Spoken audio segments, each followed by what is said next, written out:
Hey, what's up, y'all? Welcome back. So we are talking about the importance of sleep, and today we're going to talk about circadian rhythms. And if you haven't heard circadian rhythms, the reason this is a useful topic to understand is because it will give us some leverage to mimic the day during the day and mimic the night during the night, and also give us some leverage to have some consistency with our routines and our schedules.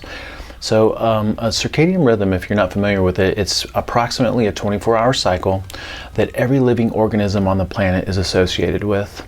And the biggest influencer or driver for this 24-hour cycle is the rising and setting of the sun, or our perception of the rising and setting of the sun. It's really the rotation of the earth, right? So this light and dark cycle is what gives life to the planet, and it also helps animals and organisms cycle through periods of activity and rest. So our circadian rhythm is a natural internal process that regulates sleep and wake cycles in organisms. And it refers to the biological processes that are associated with cells and tissues and organs and organ systems. All right. So if you can imagine, throughout our evolution on this planet, the rising and setting of the sun has always been there, and so we've aligned ourselves with this rising and setting of the sun. The sunlight gives us the ability to see, it gives us warmth, it gives us energy, and then the lack of sunlight gives us coolness and this desire to kind of wind things down a little bit. Now, there's a lot of things that can impact circadian rhythms, but the biggest driver is going to be light, because that is the biggest dictator of circadian rhythms, is its rising and setting of the sun. But then also we can impact circadian rhythms with the times that we eat and the times that we exercise, the intensity of our exercises, our social interactions. Temperature cycles have a huge part to play in it, and then also our hormonal cycles.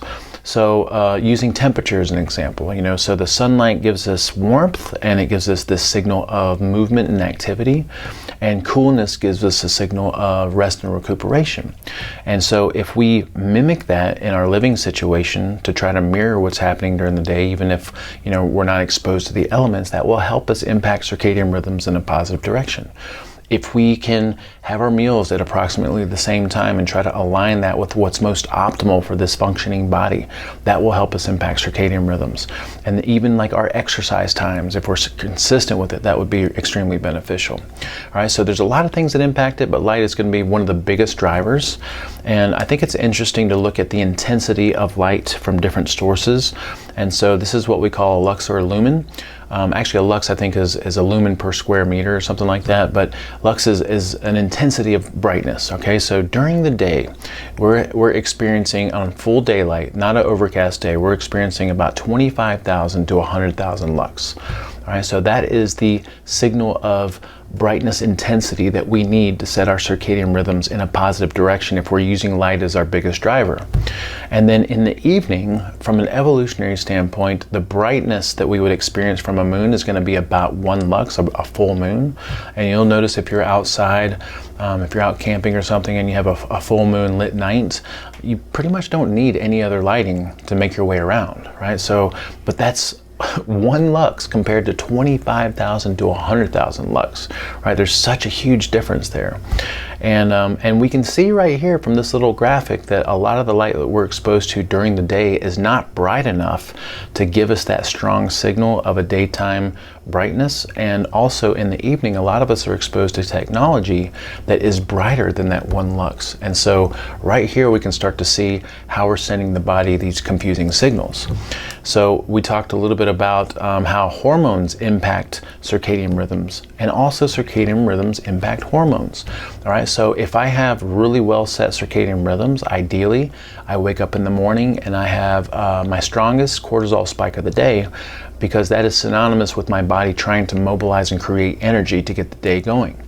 Right, and then my cortisol should taper off as the sun starts to set, and when it gets completely dark, my cortisol levels are at their lowest, and then this is synonymous with my body starting to secrete melatonin. So again, light can be the driver for our hormonal secretions, but we can also take ourselves out of circadian rhythms with stress and other things that take us out of a normal hormonal cycle. So the big things that I want us to take away from this is we need a couple of things to set circadian rhythms in a positive direction.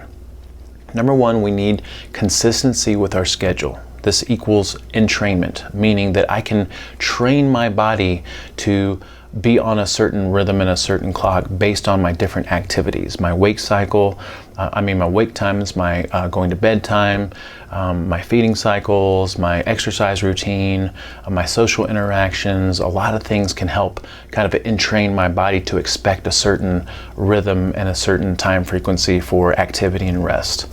But then also a huge driver that we want to try our best not to go against is going to be this light and dark cycle. So ideally we're consistent with the light and dark cycles of the rising and setting of the sun, but if we're not, we need to still try to mimic the day during the day and mimic the night during the night, even if we're on some kind of a shift work. And we'll talk about that in future videos, all right? So again, a lot of this information is in our handouts and resources, and you can find those at our community website at community.superhumantransformation.com, and we will see you guys in the next video.